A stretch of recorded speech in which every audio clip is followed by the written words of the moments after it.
하늘밥상 221번째 묵상 하나님을 신뢰한다. 오늘의 주제 기드온과 300명 용사는 하나님의 명령을 따라 미디안 군대를 물리쳤다. 거룩하신 하나님은 죄는 도무지 용납하시지 않습니다. 하나님의 백성이 죄악에 빠지면 하나님은 견딜 수 없는 시기심이 발동하십니다. 그리하여 하나님은 사랑의 매를 드십니다. 죄는 결국 사망에 이르게 하는 것이기에 죄를 버리라고 하시는 것입니다. 그러나 어리석게도 이스라엘 백성은 거듭하여 죄를 짓고 징계를 받습니다. 그러다가 고통을 견디지 못하고 부르짖으면 하나님께서 긍휼히 여기사 구원자를 세우시고 그를 통해 구원해 주시는 범죄, 징계, 부르짖음, 구원의 방식의 역사가 반복되었습니다. 성경 역사 전체가 그렇지만 특별히 사사기가 더 극적입니다. 미디안에게 점령당하여 7년간 압제를 받던 이스라엘이 부르짖자 이번에도 하나님은 구원자를 부르시고 세우셨으니 그가 다섯 번째 사사 기드온입니다. 기드온은 여룹바알이란 이름으로 불렸는데 그가 바알과 아세라 신상을 부숴버렸기 때문입니다. 기드온은 하나님의 부르심에 아버지의 집은 므낫세 지파 중 극히 약하고 자신은 아버지 집에서 가장 작은 자라고 했습니다. 그러나 하나님은 내가 너와 함께 하겠다고 약속하시고 내가 미디안을 한 사람을 치듯하고 백성을 구원하리라 약속하셨습니다. 기드온과 300용사는 수적으로 비교가 되지 않는 열세였지만 하나님이 함께 하심으로 대승을 거두었습니다.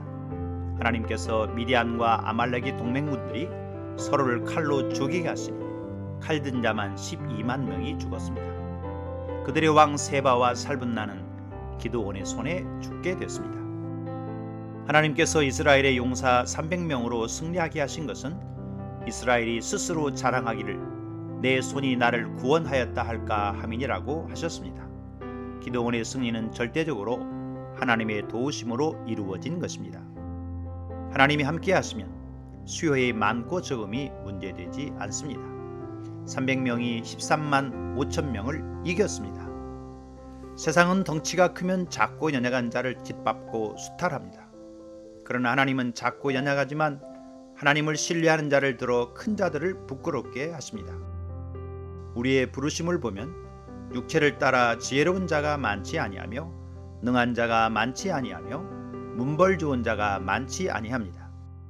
그러나 하나님께서 세상에 미련한 것들을 택하사 지혜 있는 자들을 부끄럽게 하려 하시고 세상에 약한 것들을 택하사 강한 것들을 부끄럽게 하려 하시며 세상에 천한 것들과 멸시받는 것들을 택하사 있는 것들을 폐하려 하십니다.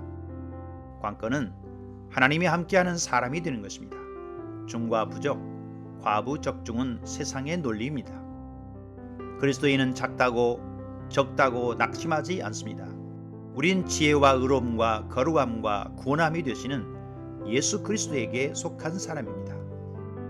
언제나 하나님의 약하심이 사람보다 강합니다. 끝까지 하나님을 붙들 것입니다. 주님, 가난한 자를 진토에서 일으키시며 빈궁한 자를 거름더미에서 올리사 귀족들과 함께 앉게 하시며 영광의 자리를 차지하게 하시는 하나님을 신뢰합니다. 오늘도 하삼 양문지기 고재윤 목사.